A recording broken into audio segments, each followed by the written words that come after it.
Hello everyone, it's Kate again, this time with an unhaul. I unhaul books as I read them or decide I'm not going to read them.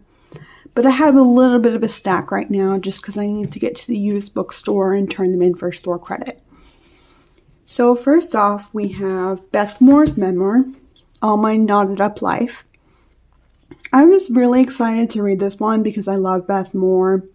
I love memoirs. I got this back before I really liked nonfiction, so I had a hard time getting into it. And then her life story starts out pretty dark, and I just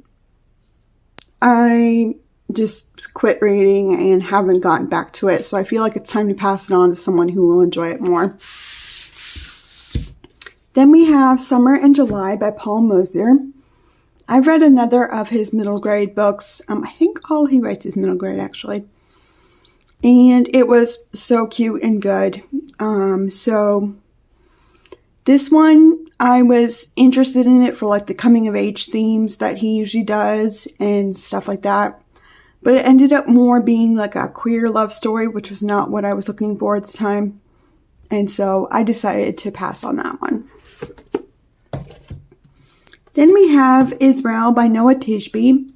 I was looking for books on Israel because I felt like I needed to educate myself more on the history, especially given current events. And I actually found another one that I read and enjoyed more the format of than this one. So I feel like I can pass this one on without reading it.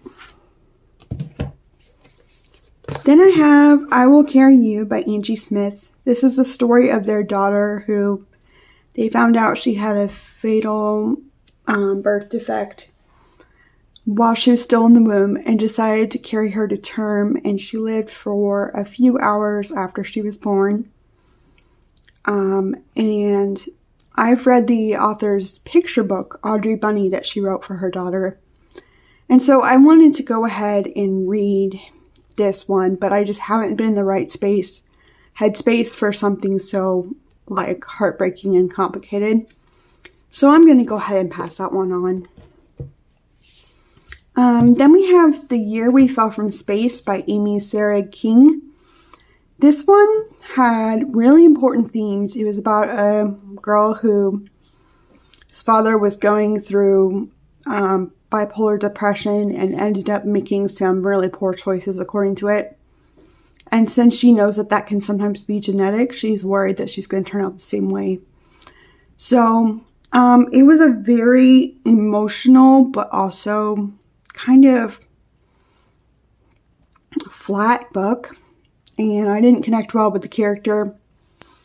But I still read it. I gave it 3 stars. And then Joshua wanted to give it a try. He read it, didn't really enjoy it. So we felt like it's time to unhaul it.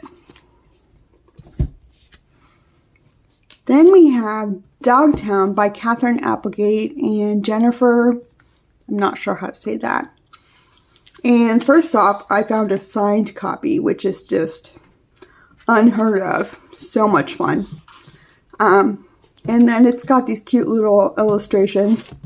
And it was a really sweet, like empathetic story like Catherine Applegate books are.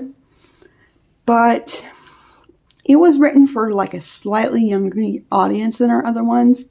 So I found myself not enjoying it as much. And I just feel like I could pass this on to a kid who's really, really going to love it. Especially since it's a signed copy. I feel like I need to share that.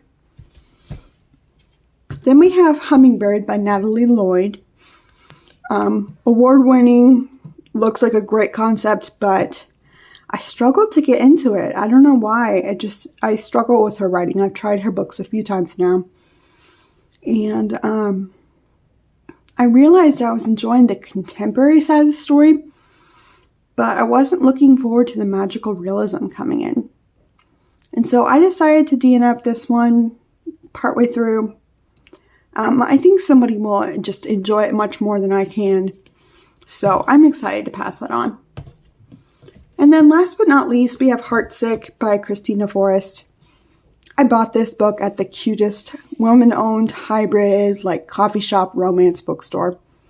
Such a cute place. And so I'm like, gotta buy something. And I saw this YA book. And it has kind of dystopian suspense themes, which is what I picked it up for, but it ended up being more of a tropey romance than I was expecting. And some things were just, that felt a little unoriginal. I still enjoyed it. Ended up being 3 stars, and I was saving it for this month, so I'm really glad I read it for Valentine's Day. But yeah, it just wasn't for me, and I think somebody else going to enjoy it a lot more than I did. Like with all of these books, really. So, yeah, I'm excited to turn these in for store credit, find something else I'll enjoy, and just continue my reading journey. Thanks for watching. Bye.